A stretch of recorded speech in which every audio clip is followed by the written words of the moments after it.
Greetings. Here I am at the Hampstead Hill Pergola on a Friday, which is the day of Venus, and I came here to talk about red rose because there were loads of red roses in my street, and just typically I've come here and every other rose is flowering. I'll show you, I've picked a few.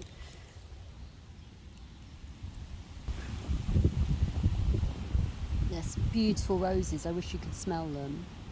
And there's a little violet that's a plant of Venus, because today's the day of Venus. And yeah, I came to talk about roses, red roses, damask roses, and they're not flowering. So I'm going to do it anyway because, you know, you don't have to be blooming or flowering to be real and alive. So I thought I'll just do it anyway because that's what I've prepared for today. And I've read quite a lot and I'm quite excited about roses. They're one of my favourite flowers. So yeah, let's start talking about roses. So here, I don't know, I hope you can see it, are some buds, some rose buds that haven't even really opened.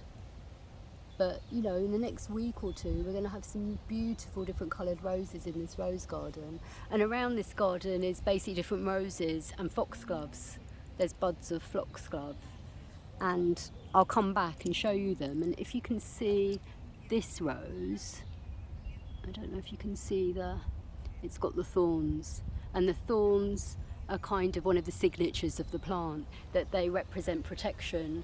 So they represent softness, which is an archetype of Venus, softness and nurturing, and the female archetype. And the female archetype is sort of relaxing, nourishing, calming, but roses also have the thorn side, and that's protection. So energetically, roses are used for feeling protected in medicine, and also I use rose for people who've been violated and their boundaries have been violated, or I use the rose essence for people who don't have boundaries in an emotional setting where people can kind of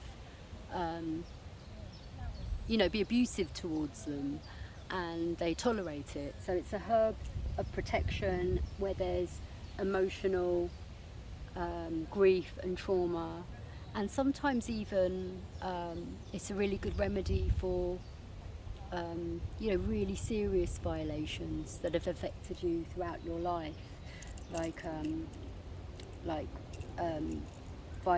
sexual violation. It's a herb that I sort of take very seriously for protecting people who've been violated in that kind of way. So in herbal medicine we use the flower. We use it you can use it fresh, you can use it dried generally, it can be used, the rose hips, so later in the year the flowers will turn into the hips and they can be used.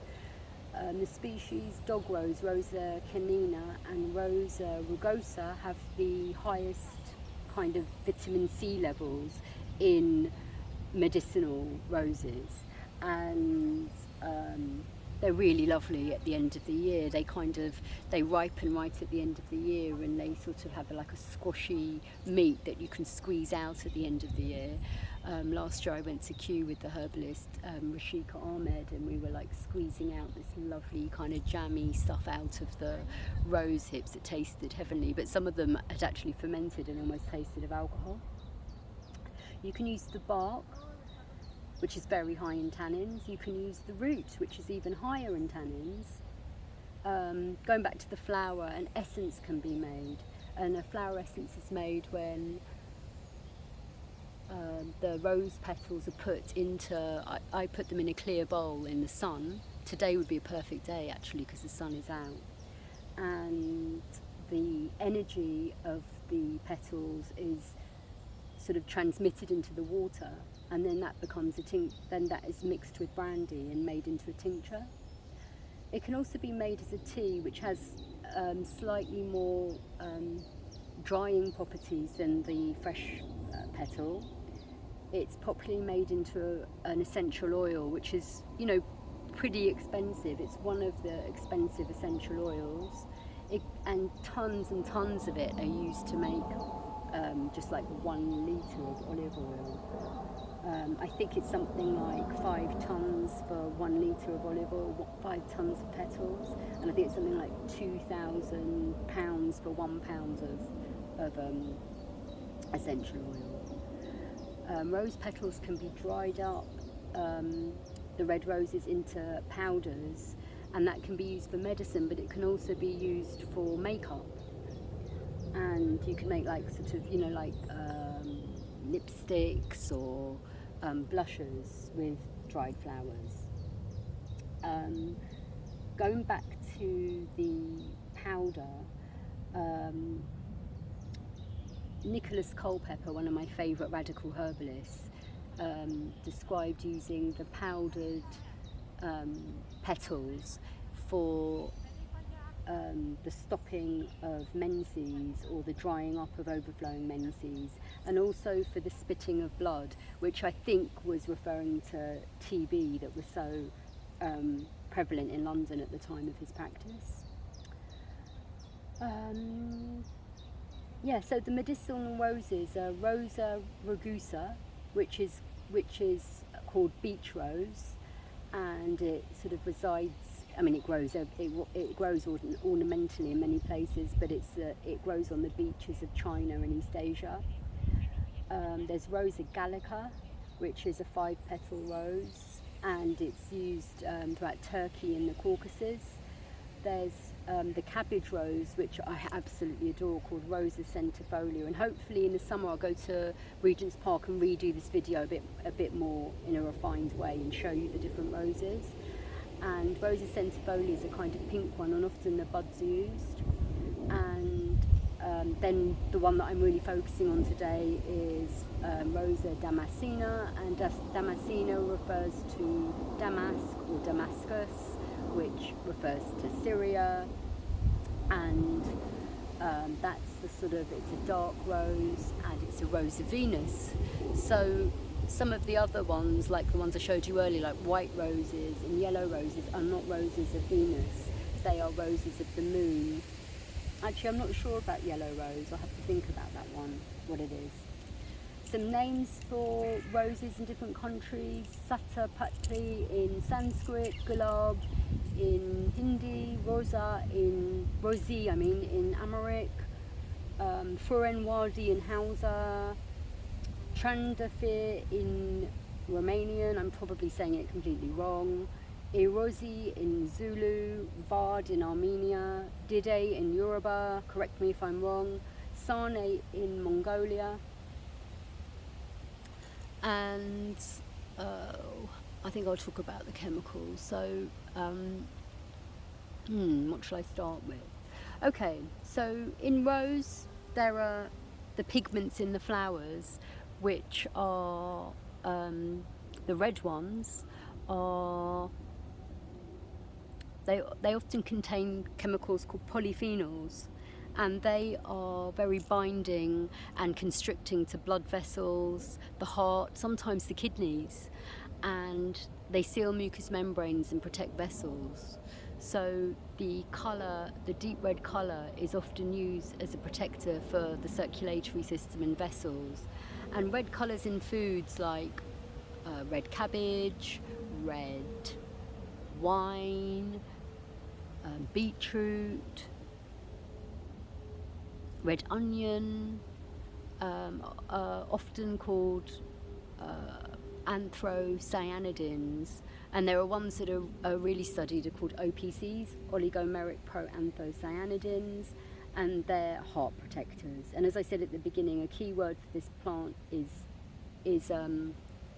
heart, for the heart.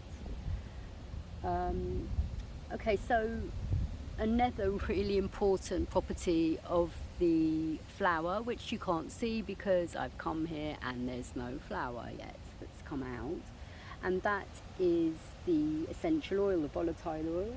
And not all roses have really strong volatile oil, so if you're using rose for medicine, really check out really check out, you know, the species that you're using. Does it have the oils? Does it have the chemicals you want? Does it have unpleasant chemicals you want? Another thing that Julie James always says is don't ever use roses that are bought like for bunched flowers, because they could have been sprayed with pesticides. And this morning when I was reading to prepare for this talk, I was just thinking, you know, where are most of them harvested? And roses that you buy in supermarkets are often grown in East Africa, and they're picked by women in Ethiopia, in Kenya. And I was wondering, I'd like to find out more about the workers' conditions and the rates of pay and things like that. I was just wondering, I wonder what the kind of path of roses to Europe today involves, and how are the, you know, who lived on the land where they're grown, and who's actually tending to them, and then who's picking them, etc., etc. How are they shipped over or flown over? Yeah, it's just something to think about, isn't it? So the volatile oil in medicinal roses is very opulent, sensual, spiritual. The oil, when it's distilled out, or rose absolute, is sort of pungent, yellowy orange. I absolutely love it. It's one of my favourite kind of fragrances. It really appeals to my constitution. The essential oil called, the volatile oil called Damasina is one of the characteristic smells of rose. And if you're into plant chemistry, I'm not going to go too into it, but it's GABAergic. It actually binds to GABA receptors, and that's one of the feel-good receptors in the brain. So you can read, you know, more about that if that's what you're interested in. And also, if you're into the chemistry of the oils, it's also got geraniol and cineol, and they relax the head. In herbal medicine, something that affects the head is called a cephalic. And rose is used for depression, grief, nervous system tension. But if you're going to use the tea for that kind of thing, don't raise it to a boil. Don't overboil it. Like you know, use hot water but not boiling water. So maybe water that's been boiled, and then a few minutes later, like 10 minutes later, put the petals in, and then put the lid on and leave it to steep, and then you might get some of those mood enhancing chemicals. But if you boil it, you're going to extract the sort of heavier components that don't get evaporated away. So it's really important, if you're using any aromatic plants, to not boil the crap out of it, basically. One of the pigments in the red roses is called cyanidin 3-O-beta-glucoside, and they are angiotensin II inhibitors, and or angiotensin converting enzyme inhibitors rather. And so that's for anyone who's into the science. So that's another reason that they actually can be cardioprotective, heart protective. And they're also used, the petals, as they're slightly bitter, and they're anti-diabetic herbs. Rose water and roses and rose syrups are used a lot in Arab and Persian and Turkish and South Asian cuisine. As I said earlier, gulab is one of the names for rose in India, and it's used to make gulab jamun. I can't not mention the Gulabi gang at this point, because they're a group of matriarchs who wear Gulabi saris. They wear pink rose saris, and they carry sticks, and they bash violent men, or go around and sort out, you know, domestic disputes. And yeah, they have to be mentioned. Golab Giri is a festival in central Iran, and I'd probably pronounce that horrendously, and it celebrates the rose harvest in that region. And Iran produces 90% of the world's production of rose water. And rose water is a really delightful skin toner, and it also is really lovely in food. But one of my sort of recommendations for it is for nappy rash, and that's in babies and adults. Anyone that's been sort of sitting in a nappy and has a sore bum, it's incredibly cooling and soothing to irritated areas. And even for like babies that have thrush or adults that have thrush, rose is quite a nice remedy. And what you could do is actually steep rose petals in the hot water that I talked about earlier, and then cool it, and then make a sitz bath with it for someone who's in discomfort because of nappy rash. Okay, rose hips. Rose hips come later in the year, and the species Rosa rugosa and Rosa canina have really like amazing amounts of vitamin C. Humans cannot synthesize vitamin C in the way some animals can, and rose combined with its polyphenols help the uptake of the vitamin C and protect it from oxidizing in the body. And the berries are, an excellent source of vitamin C that can be used throughout the year. So you can preserve it in vinegars, you can dry it,